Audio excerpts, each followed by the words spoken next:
Assalamualaikum warahmatullahi wabarakatuh.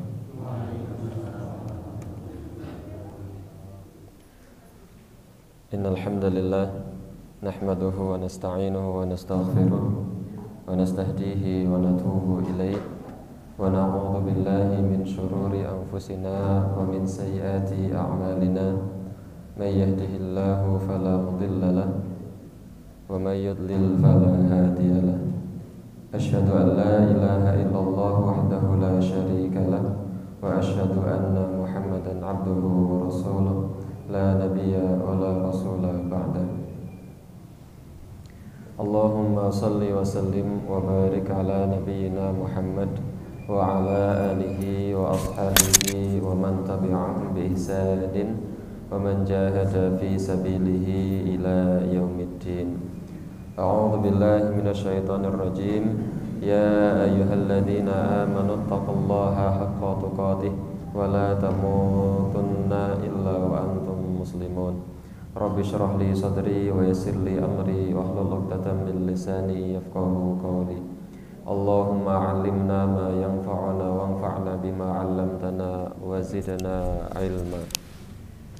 Ikhwani fillah rahimani wa rahimakumullah. Senantiasa kita panjatkan rasa syukur kita kehadirat Allah Subhanahu wa ta'ala atas limpahan nikmat dan karunia yang telah Allah Subhanahu wa ta'ala berikan kepada kita semua. Malam hari ini kita bisa berkumpul bermuajahah di masjid ini dalam rangka melaksanakan salat maghrib dengan berjamaah, dilanjutkan dengan thalabul ilmi. Kita sering ingatkan, tak lupa untuk tajdidun niyah, memperbaharui niat kita bahwa hadirnya kita di sini benar-benar dalam rangka untuk thalabul ilmi. Sebagaimana Rasulullah sallallahu alaihi wasallam sabdakan dalam salah satu hadisnya, man salaka tariqan yaltamisu fihi ilman sahhalallahu lahu bihi tariqan ilal jannah. Siapa orangnya yang keluar menempuh jalan dalam rangka untuk mencari ilmu, maka Allah Subhanahu wa ta'ala akan mudahkan jalannya menuju surga. Tak lupa kita doakan kepada seluruh pihak yang terlibat, baik secara langsung maupun tidak langsung, akan terlaksananya kegiatan thalabul ilmi ini. Semoga beliau-beliau yang terlibat dalam kegiatan ini mendapatkan pahala jariah dari Allah Subhanahu wa ta'ala. Salam beserta sholawat semoga senantiasa tercurah limpah kepada Nabi kita, teladan kita, Nabi Agung Muhammad sallallahu alaihi wasallam, keluarga, sahabat, tabi'in, tabi'ut tabi'in, dan seluruh umatnya yang istiqamah menjalankan agama Islam sampai hari kiamat. Ikhwani fillah rahimani wa rahimakumullah. Kita melanjutkan pembahasan kita tentang dosa-dosa besar yang ada ancaman neraka dari Allah Subhanahu wa ta'ala. Kita ambilkan dari kitab Al-Kabair yang dikarang oleh Imam Az-Zahabi. Memasuki dosa yang ke-12, Al-Kabiratu Tsaniyatu Asyarah, dosa yang ke-12, Az-Zina, yaitu dosa zina. Az-Zina, dosa zina, bukan Az-Zinah.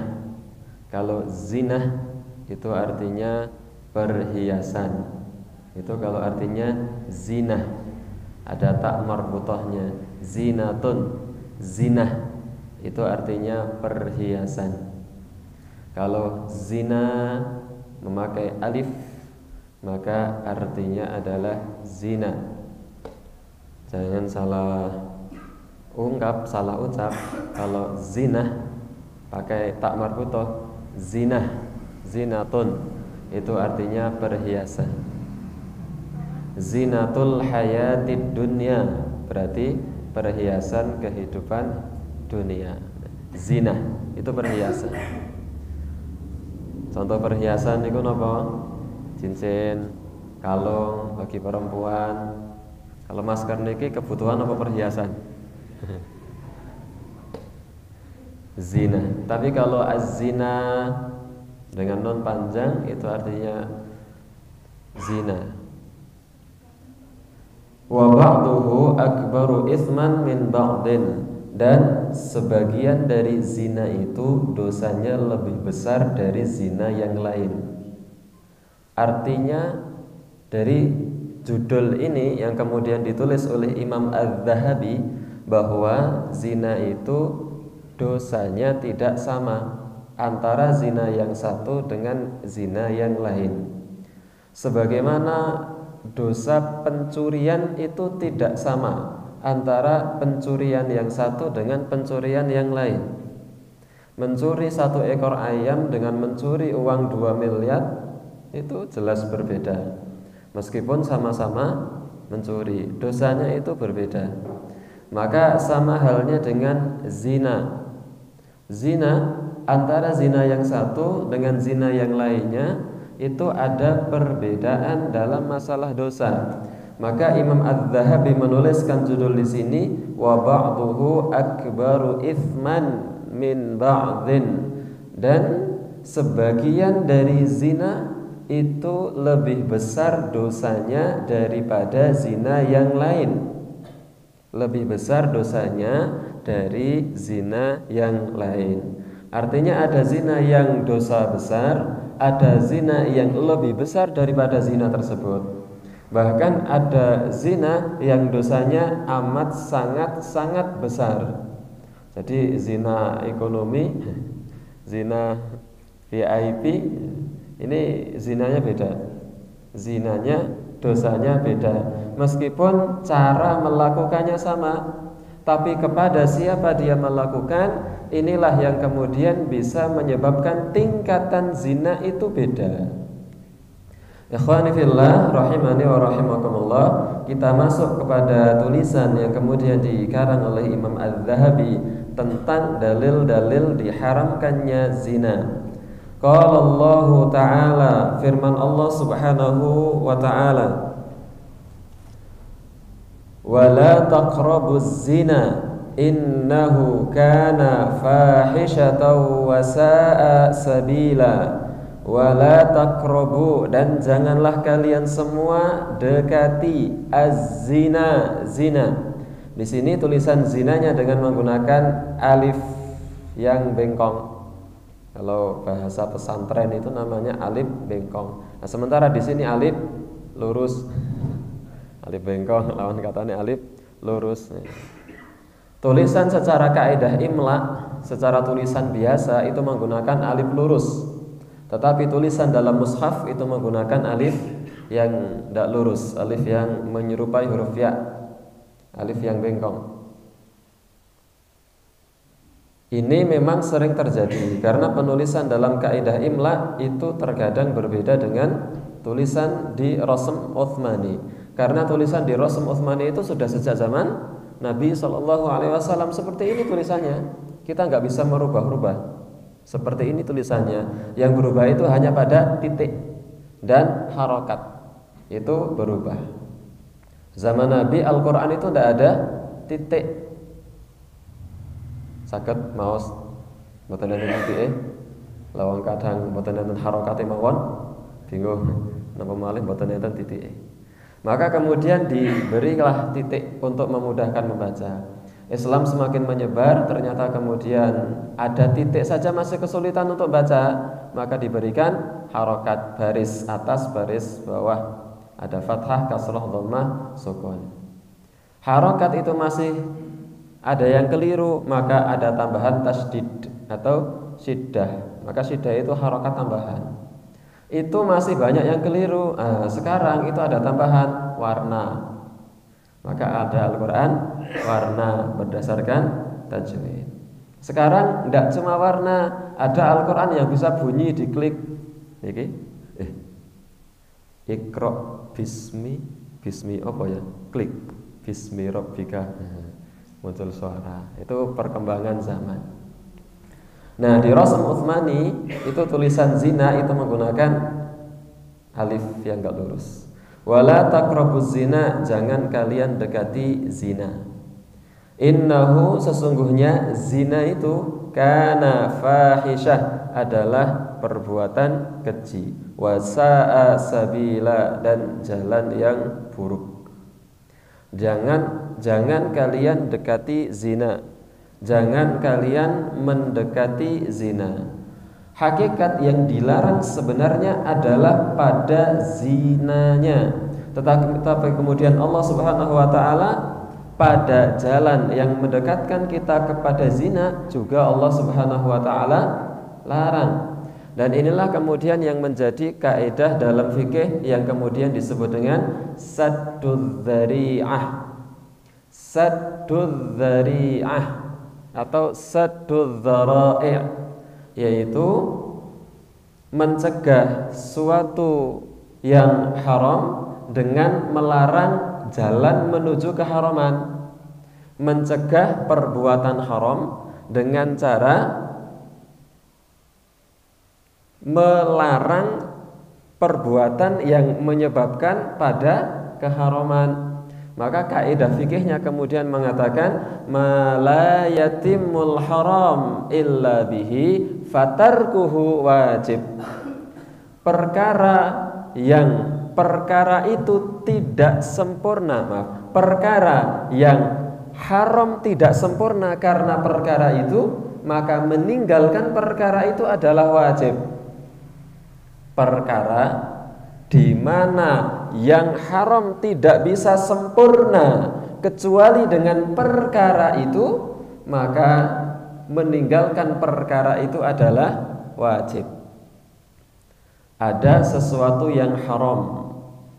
Haram ini tidak sempurna keharamannya kecuali melalui jalur A. Maka melalui jalur A, meninggalkan A itu hukumnya wajib. Meskipun hakikatnya A itu boleh, pada dasarnya hukum asalnya perbuatan A itu boleh. Tetapi karena yang haram tidak sempurna kecuali dengan perkara A tersebut, maka meninggalkan perkara A hukumnya wajib. Inilah yang dikatakan oleh kaidah fikih ma la yatimul haram illa bihi fatarkuhu wajib.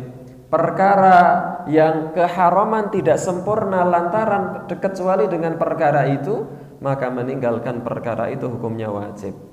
Artinya disinilah berlaku kaidah yang kemudian Allah Subhanahu wa taala firmankan wala taqrabuz zina. Zina tidak sempurna kecuali dengan satu hal, maka meninggalkan satu hal itu hukumnya wajib. Zina itu tidak bisa sempurna ada zina kecuali dengan pacaran, maka meninggalkan pacaran hukumnya wajib. Zina itu tidak sempurna kecuali didahului dengan WA sayang-sayangan misalnya, maka meninggalkan WA sayang-sayangan itu hukumnya wajib. Zina tidak sempurna zina kecuali dengan memegang-megang, maka meninggalkan megang-megang itu hukumnya wajib. Zina tidak sempurna kecuali melotot, dengan didahului melotot kemudian sambil membayangkan, maka melotot sambil membayangkan meninggalkannya hukumnya wajib. Itulah kaidah fikih ma la yatimul haram illa bihi fatarkuhu wajib. Perkara haram, suatu perkara yang mana keharaman tidak sempurna kecuali dengan perkara itu, maka meninggalkan perkara itu hukumnya wajib. Oleh karena itu Allah Subhanahu wa taala langsung tembak, tidak hanya kemudian lafadznya wala, dan janganlah kamu tazni misalnya, janganlah kamu berzina, tetapi Allah langsung wala taqrabu az-zina, jangan dekati zina. Artinya segala jalan yang mampu mengantarkan kepada zina, maka meninggalkannya hukumnya wajib. Inilah firman Allah Subhanahu wa taala yang Allah Subhanahu wa taala firmankan dalam Al-Qur'an surat Al-Isra ayat 32. Wala taqrabuz zina, jangan kalian dekati zina, innahu kana fahisyatan wa sa'a sabila, karena zina itu adalah perbuatan keji dan jalan yang buruk. Oleh karena itu, ikhwani fillah rahimani wa rahimakumullah, bagi yang di sini masih jomblo menginginkan nikah, jangan ambil jalan dengan mendekati zina. Kalau cara yang dia tempuh kemudian sudah diawali dengan jalan yang mendekatkan kepada perzinaan, maka kebarokahan nikah itu kemudian bisa jadi berkurang. Ikhwani fillah rahimani wa rahimakumullah, kita lanjutkan apa yang kemudian dikatakan oleh Imam Az-Zahabi dalam kitabnya Al-Kabair. Wa qala ta'ala, dan firman Allah Subhanahu wa ta'ala, walladzina, dan orang-orang yang la yad'una, mereka tidak berdoa, mereka tidak meminta ma'allahi, bersama permintaan dia kepada Allah, ilahan akhar, ilah Tuhan yang lain. Dan orang-orang yang tidak berdoa kepada Tuhan lain di samping dia berdoa kepada Allah. Wala yaqtuluna an-nafsa allati harramallahu illa bil haqq, dan orang-orang yang tidak membunuh manusia yang Allah Subhanahu wa taala haramkan, illa bil haq, kecuali dengan hak, dengan cara yang dibenarkan oleh syariat. Wala yaznun, dan orang yang tidak berzina. Orang-orang yang tidak menyembah atau tidak berdoa kepada Tuhan selain Allah Subhanahu wa taala, tidak membunuh jiwa yang Allah haramkan kecuali dengan hak, tidak berzina. Wa may yaf'al dzalika, dan siapa orangnya yang melakukan itu, menyembah kepada selain Allah, kemudian membunuh manusia tanpa alasan yang jelas dan dibenarkan oleh syariat, dan dia kemudian berzina, maka siapa orangnya yang melakukan tiga perkara itu, yalqa athama, dia akan mendapatkan hukuman yang berat. Ada ancaman khusus dari Allah Subhanahu wa taala bagi orang-orang yang kemudian dia berdoa kepada selain Allah, meskipun dia juga berdoa kepada Allah. Dia memang berdoa kepada Allah, tetapi dia juga berdoa kepada selain Allah. Dia memang menyembah kepada Allah, tapi dia juga menyembah kepada selain Allah. Dia memang berdoa agar dagangannya laris, tapi dia juga minta pengelarisan kepada selain Allah. Dia kemudian memohon perlindungan kepada Allah, tapi dia juga minta pangreksa kepada zat selain Allah Subhanahu wa taala. Dia membunuh, dia berzina, maka hukuman dari Allah Subhanahu wa taala berat.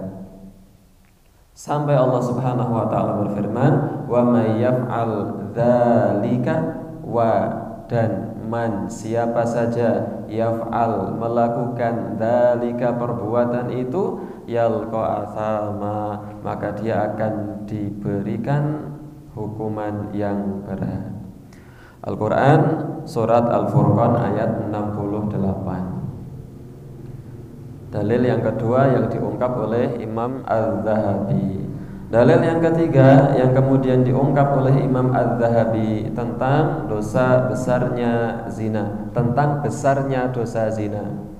Allah Subhanahu wa taala berfirman, Az-zaniyatu waz-zani. Az-zaniyatu, perempuan yang zina, waz-zani, laki-laki yang zina. Di sini lafadznya disebutkan perempuan dulu.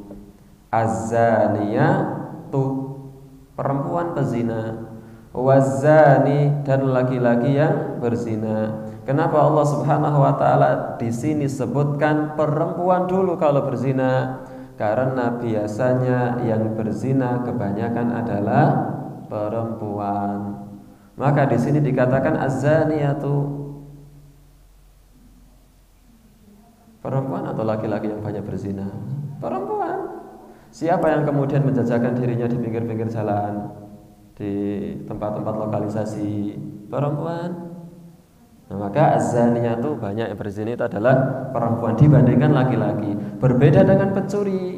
Kalau pencuri Allah Subhanahu wa taala berfirman as-sariqu was-sariqatu, pencuri laki-laki dan pencuri perempuan. Allah sebutkan pencuri laki-laki dulu karena yang biasanya banyak mencuri itu adalah laki-laki. Koruptor-koruptor itu laki-laki atau perempuan? Banyaknya laki-laki. Maka Allah Subhanahu wa taala berfirman as-sariqu dulu, baru kemudian was-sariqatu, laki-laki yang mencuri dan perempuan yang mencuri. Tapi kalau dalam masalah perzinaan itu perempuan dulu, karena banyak yang berzina, baik zina hakiki maupun zina kecil. Coba siapa yang banyak zina kecil itu? Perempuan. Siapa yang kemudian banyak mengumbar aurat? Perempuan. Laki-laki yang mengumbar aurat itu paling-paling pas sepak bola, karena celananya pendek di atas lutut, itu aurat. Tapi kalau perempuan keluar dari masjid di sana, yang banyak memperlihatkan aurat adalah perempuan. Nah, ini kelemahan perempuan itu ada pada menjaga aurat. Tapi kelemahan laki-laki itu ada pada, yaitu ingin memiliki harta dengan cara yang tidak benar. Itu kelemahan laki-laki. Dan kelemahan perempuan itu ada pada sini.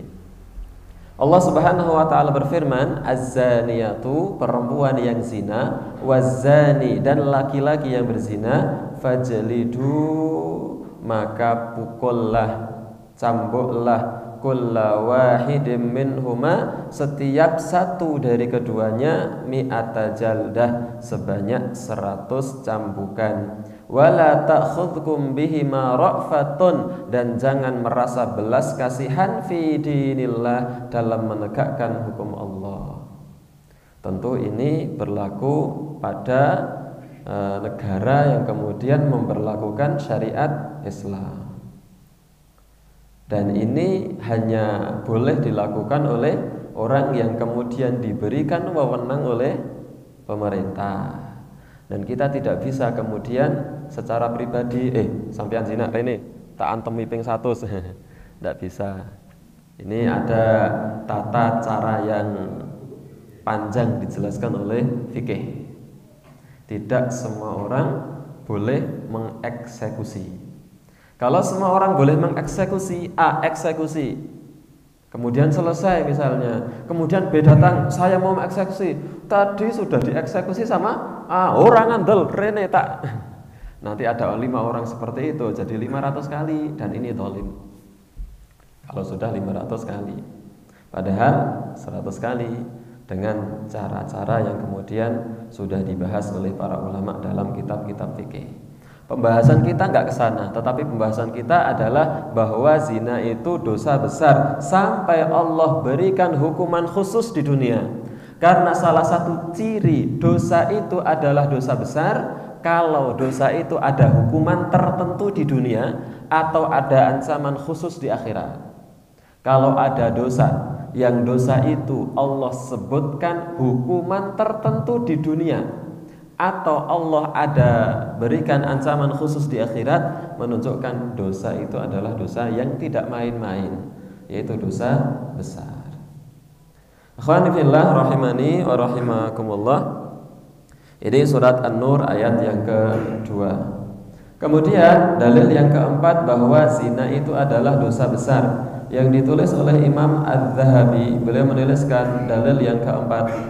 Allah Subhanahu wa taala berfirman, az-zani, laki-laki yang berzina, la yankihu, tidak boleh menikah, illa zaniatan, kecuali kepada perempuan yang berzina. Orang laki-laki yang berzina itu kalau nikah, nikahnya sama perempuan yang suka zina juga. Kalau laki-lakinya suka zina, maka menikahnya dengan perempuan yang suka zina. Kalau laki-lakinya zinanya sekali dengan seorang perempuan, maka menikahnya dengan perempuan tersebut. Maka Allah Subhanahu wa taala berfirman, "Az-zani la yankihu illa zaniyatan." Orang yang berzina itu tidak menikah kecuali dengan yang berzina pula. Au musyrikatan, atau menikah dengan orang-orang musyrik. Bayangkan, Allah Subhanahu wa taala memberikan satu petunjuk, satu keputusan bahwa perempuan atau laki-laki yang berzina padahal dia itu mukmin dan dia masih sebagai seorang mukmin, kalau menikah sama pezina, kalau tidak mau sama pezina, sama orang-orang musyrik, orang-orang yang Allah Subhanahu wa taala tetapkan masuk ke dalam neraka jahanam. Zina, nikahnya sama yang berzina. Maka kemudian kalau laki-laki zina satu kali atau dua kali dengan seorang perempuan, orang yang dia zina itu orangnya yaitu 2, 3, 4 atau 5 kali, tapi dengan satu orang itu, ya nikahnya dengan orang itu. Kalau tidak mau, nikah saja sama orang-orang musyrik. Wazaniyatu, dan perempuan yang berzina, la yankihuha illa zanin, juga tidak boleh menerima pinangan, tidak boleh menikah kecuali dari orang yang berzina pula. Au musyrik, atau orang musyrik. Wa hurrima, kata Allah, dan diharamkan perempuan atau laki-laki yang berzina, dzalika 'alal mu'minin, diharamkan menikah dengan orang-orang yang beriman. Tidak boleh. Kecuali kalau laki-laki yang berzina atau perempuan yang berzina itu betul-betul taubat dengan taubatan nasuha. Karena tidak ada manusia yang tidak lepas dari dosa. Semua kita punya masa lalu. Saya punya masa lalu, ibu-ibu punya masa lalu, bapak-bapak punya masa lalu, mas-masnya, semuanya punya masa lalunya sendiri-sendiri. Tidak ada manusia yang putih bersih kecuali Nabi Muhammad SAW yang maksum. Semua manusia punya masa lalunya sendiri-sendiri. Ada yang masa lalunya sebagai pezina, ada yang masa lalunya sebagai penjudi, ada masa lalunya yang sebagai pendurhaka kepada orang tua, ada masa lalunya yang durhaka kepada suami, ada masa lalunya yang menelantarkan anak, ada masa lalunya yang meninggalkan sholat, meninggalkan puasa, ada masa lalunya yang menipu dalam jual beli, ada masa lalu yang begini. Masing-masing kita punya masa lalu sendiri-sendiri. Tetapi Rasul Shallallahu Alaihi Wasallam bersabda ketika kemudian menjelaskan bahwa setiap orang itu punya masa lalunya sendiri-sendiri. Bahasa Rasul, kullu bani Adam khata, kullu bani Adam khata, setiap anak Adam itu pasti punya salah. Bahasa kita pasti punya masa lalu. Wa khairul khatta'in at-tawwabun, dan sebaik-baik orang yang bersalah, yang punya masa lalu kelam itu, sebaik-baik mereka adalah orang yang banyak bertaubat kepada Allah Subhanahu wa taala. Maka ketika seseorang kemudian bertaubat kepada Allah Subhanahu wa taala dengan taubatan nasuha, Allah tidak menganggap dosa masa lalu kita. Dengan syarat taubat kita adalah taubat yang benar, bukan taubat astagfirullah wis rampung. Tidak, dia betul-betul menyesali perbuatannya. Dia betul-betul kemudian berjanji untuk tidak kembali kepada dosanya, bertaubat dengan taubatan nasuha. Allah Subhanahu wa taala berfirman, "Qul ya ibadiyalladzina asrafu ala anfusihim la taqnatu mir rahmatillah." Wahai hamba-hambaku yang melampaui batas, janganlah kalian berputus asa dari rahmat ampunan dari Allah Subhanahu wa taala. Innallaha yaghfirudz dzunuba jami'a. Sesungguhnya Allah mengampuni dosa. Berapa dosa yang Allah Subhanahu wa taala ampuni? Allah berfirman, jami'a, semua dosa Allah Subhanahu wa taala ampuni. Maka setiap manusia memiliki lembaran kelam dalam hidupnya. Tinggal apakah dia mau melanjutkan kekelaman itu menjadi hitam legam atau mau menghapusnya menjadi putih bersih. Masing-masing kita punya masa lalu sendiri-sendiri. Nah, orang yang kemudian berzina, dia tidak mau bertaubat dari zinanya, bahkan dia masih melestarikan zinanya, maka dia haram menikah dengan orang mukmin yang tidak berzina, haram, tidak boleh. Kalau dia pezina, dia masih eksis dalam zinanya, tidak bertaubat kepada Allah Subhanahu wa taala, menikah dengan orang yang mukmin, tidak boleh. Orang mukmin yang tidak berzina tidak boleh. Menikahnya kepada siapa? Ya kepada orang yang juga masih suka berzina. Maka inilah yang kemudian ketetapan yang Allah Subhanahu wa taala tetapkan. Ini Allah Subhanahu wa taala firmankan dalam Al-Qur'an surat An-Nur ayat yang ketiga. Kemudian dalil yang diungkap oleh Imam Adz-Dzahabi betapa besarnya dosa zina. Kalau dalil yang keempat menunjukkan bahwa zina itu dosanya besar sampai Allah haramkan dia menikah dengan orang mukmin, berarti betapa besarnya dosa zina. Sampai nggak boleh bersatu dengan orang mukmin dalam ikatan pernikahan, saking besarnya dosa zina. Oleh karena itu ya bertaubat bagi orang yang barangkali kemudian pernah Allah Subhanahu wa taala uji dengan terjatuh dalam perzinahan. Kemudian dalil yang keempat yang kemudian diungkap oleh Imam Adz-Dzahabi tentang bagaimana besarnya dosa zina. Waqala Nabi sallallahu alaihi wasallam, dan sabda Nabi sallallahu alaihi wasallam,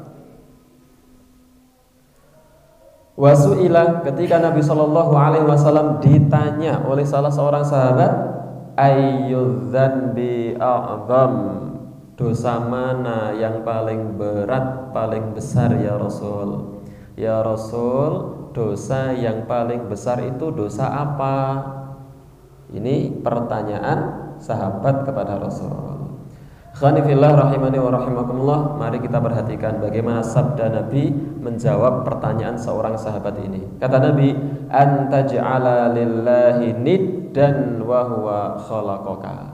Engkau menjadikan Allah itu ada tandingan, padahal Dia Allah yang telah menciptakan kamu.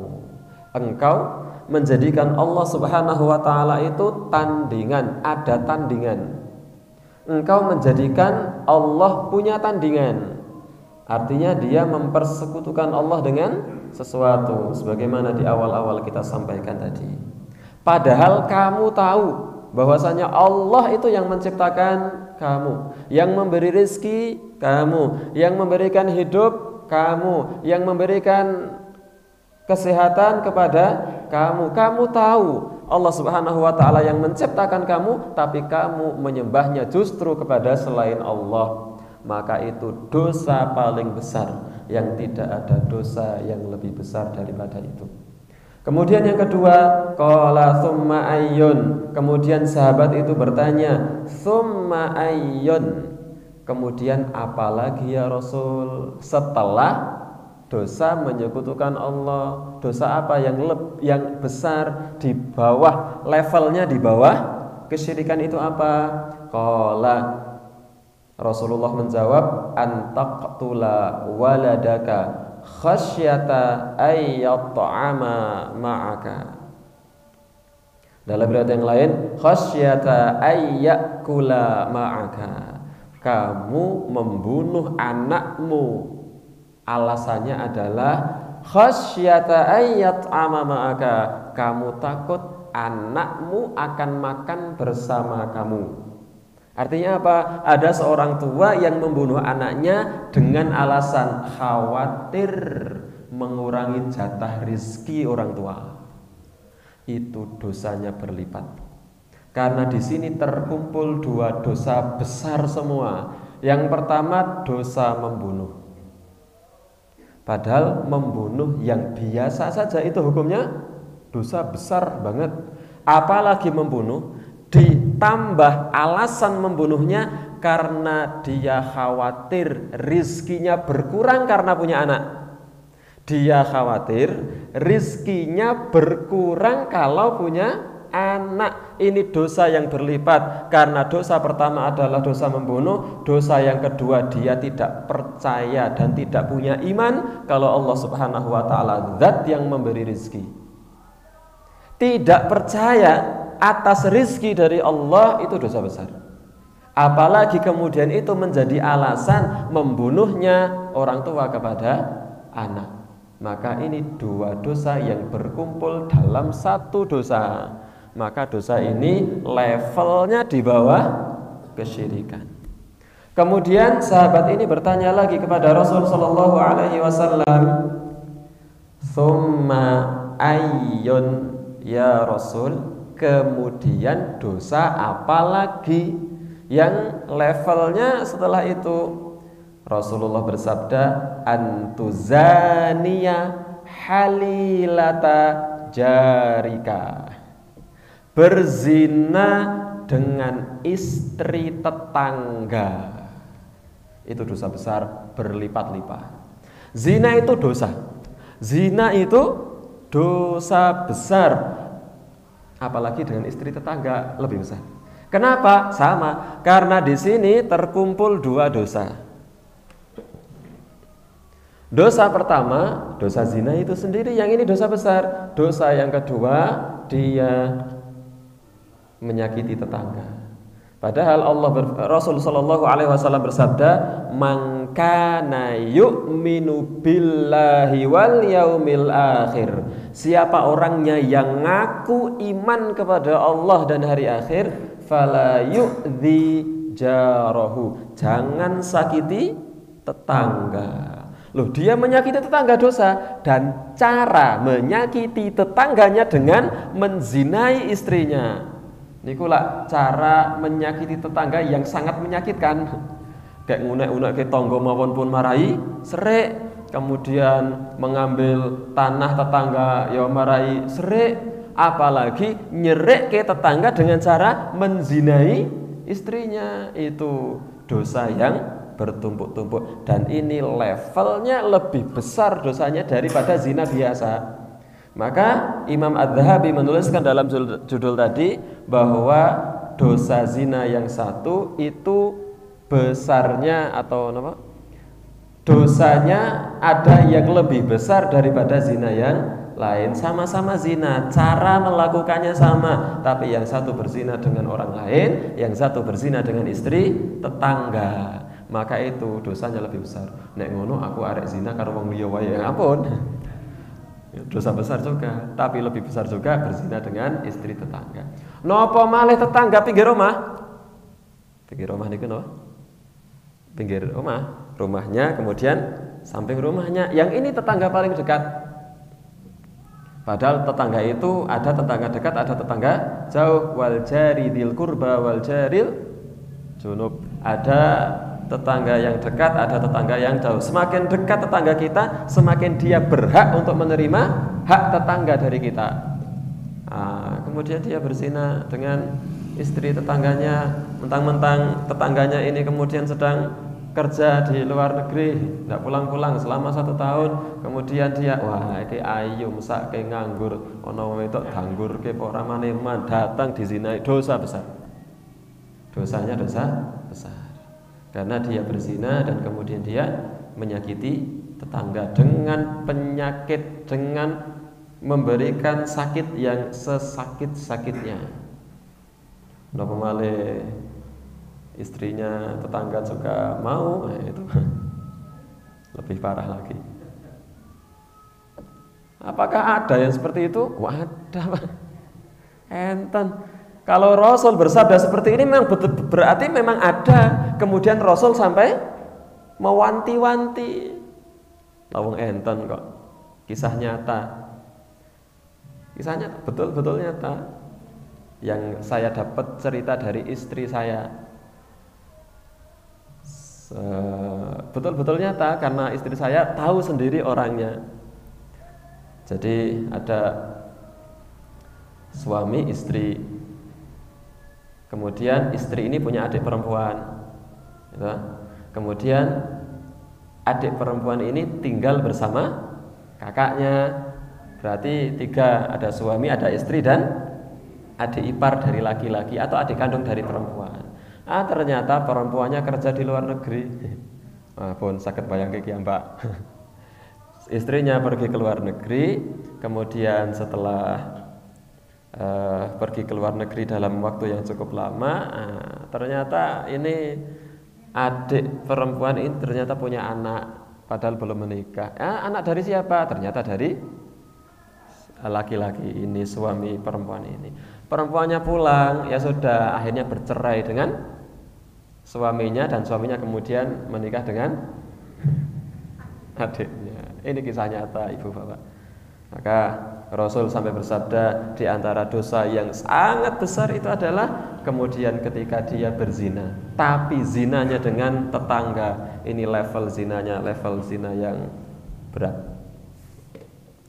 Ikhwani fillah, rahimani wa rahimakumullah. Kemudian Imam Az-Zahabi melanjutkan tulisan beliau, mengungkapkan dalil bagaimana besarnya dosa zina. Wa qala alaihi salatu wassalam, dan sabda Rasulullah alaihi salatu wassalam, la yazni az-zani hina yazni wa huwa mu'min. Tidaklah orang yang berzina itu berzina hina yazni, ketika dia melakukan zina, wa huwa mu'min, sementara dia adalah orang mukmin. Tidaklah orang yang berzina itu berzina ketika dia melakukan zina sementara dia adalah orang mukmin. Artinya apa? Orang mukmin itu tidak pantas untuk zina. Wala yasriku sariku hina yasrik wa huwa mu'min. Dan orang yang mencuri itu tidaklah dia mencuri ketika dia mencuri sementara dia adalah mukmin. Artinya orang mukmin itu sebenarnya tidak mungkin mencuri. Orang mukmin itu sebenarnya tidak mungkin berzina. Sebenarnya secara idealita itu tidak mungkin, tapi ternyata realitanya mungkin. Wala yashrabul khamra hina yashrabuha wa huwa mu'min. Dan tidaklah orang minum khamr ketika dia minum sementara dia adalah orang mukmin. Ikhwani fillah, rahimani wa rahimakumullah. Kemudian Imam Az-Zahabi, yang tadi ini adalah catatan kaki yang kita lewati ini, tulisannya kecil-kecil. Kita pada matan hadisnya. Kemudian Imam Az-Zahabi melanjutkan dalil yang kemudian beliau ungkap untuk menjelaskan betapa besarnya dosa zina. Wa qala alaihi salatu wassalam, dan sabda Nabi sallallahu alaihi wasallam, idza zanal abdu, apabila seorang hamba berzina, sedang berzina, kharaja minhul imanu, maka imannya keluar dari dirinya. Fakana alaihi kadzullah, seakan-akan di atas orang itu ada awan, ada naungan yang menghalangi antara dia dengan iman. Seolah-olah imannya tidak bisa masuk ke dalam dirinya. Idza, apabila zanal abadu, seorang hamba berzina, kharaja minhul imanu, maka keimanan itu keluar dari diri orang tersebut. Fakana alaihi kadzullah, seolah-olah di atas orang itu ada naungan, ada penghalang. Fa idzan qala minha, apabila dia telah meninggalkan zina, selesai zina, meninggalkan zina, raja'a ilaihil imanu, maka iman kembali kepada dirinya. Maka ketika berzina itu seolah-olah dia tidak punya iman. Saking besarnya dosa zina, sampai Allah, sampai Rasul menjelaskan seolah-olah dia tidak punya iman kalau dia sedang berzina. Tidak ada iman, seolah-olah. Saking besarnya dosa zina. Fa idzan qala minha, apabila kemudian telah hilang atau telah berhenti dari zinanya, raja'a ilaihil iman, maka iman kembali kepada dirinya. Hadza ala syartil Bukhari wa Muslim. Hadis ini berdasarkan syarat Bukhari dan Muslim. Kemudian dalil yang selanjutnya yang diungkap oleh Imam Az-Zahabi, wa ruwiya 'anin Nabi sallallahu alaihi wasallam, dan diriwayatkan dari Nabi sallallahu alaihi wasallam bahwa Rasul sallallahu alaihi wasallam qala, bersabda, man zana, siapa orangnya yang berzina, au syaribal khamra, atau dia meminum khamr, naza'allahu minhul imanah, maka Allah cabut keimanan dari dirinya. Kama yakhla'ul insanul qamisa, sebagaimana manusia melepas pakaian dari dirinya, min roksi, dari kepalanya. Siapa orangnya yang berzina atau minum khamr, maka Allah melepaskan keimanan dari dirinya sebagaimana manusia melepaskan pakaian melalui kepalanya dilepas hingga dia tidak punya pakaian. Seolah-olah seperti itulah ketika seorang berzina, maka Allah melepas keimanan dari dirinya seolah-olah dia tidak punya atau tidak ada keimanan. Isnaduhu jayyid, sanadnya baik.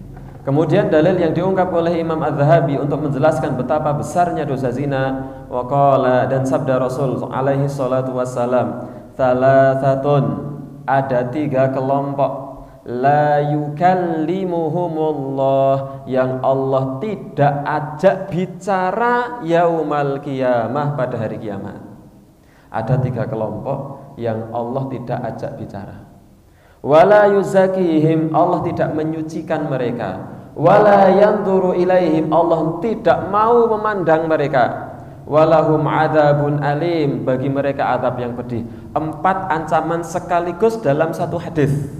1, Allah tidak mengajak bicara orang itu. 2, Allah tidak menyucikannya.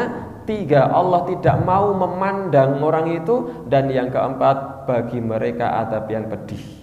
Siapa 3 kelompok yang mendapatkan 4 ancaman itu? 1, syaikhun zanin, orang tua yang berzina.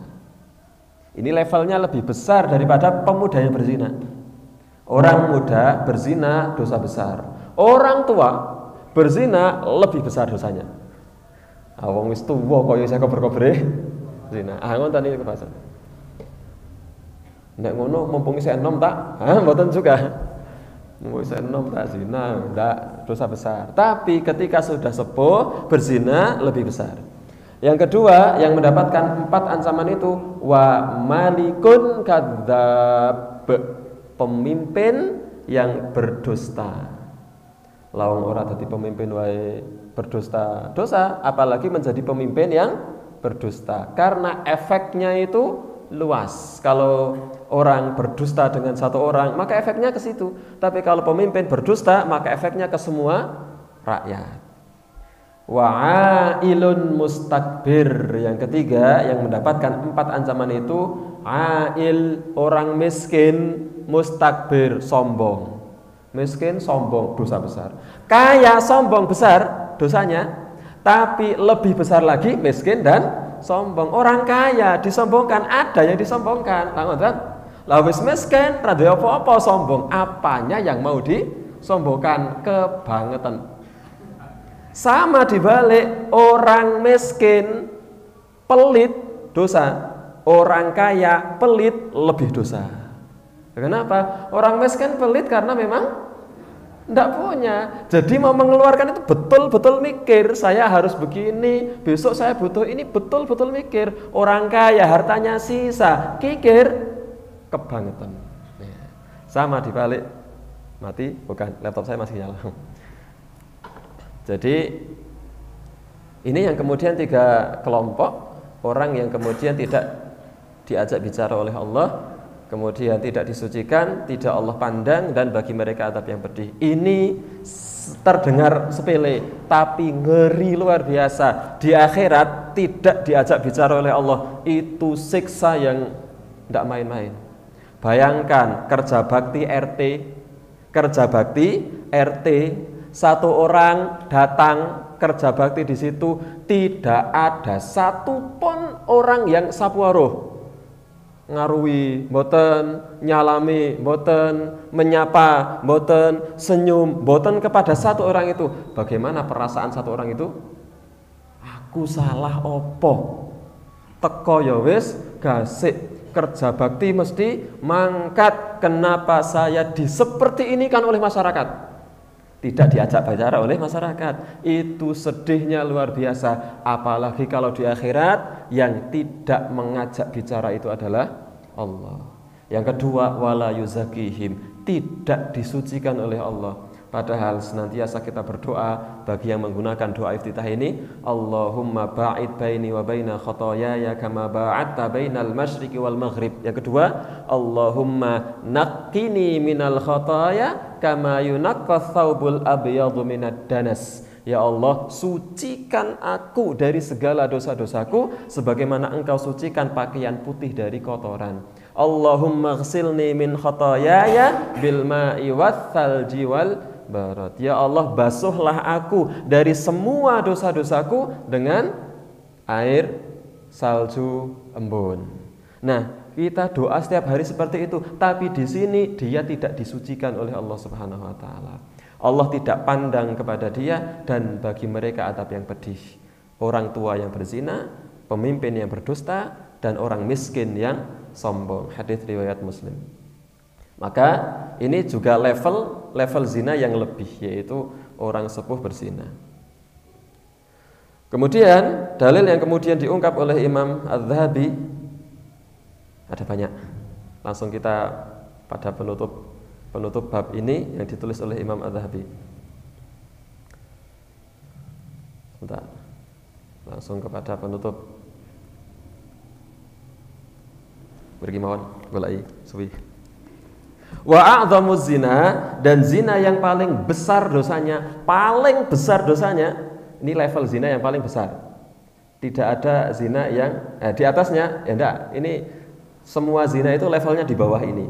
Zina yang paling besar, wa a'dhamu zina, ini kata Imam Az-Zahabi, az-zina bil zina dengan ibu kandung. Ini level zina yang besar. Wal ukhat, atau zina dengan saudari kandung. Saudara perempuan kandung. Wa mra'atul ab, atau berzina dengan istri bapak.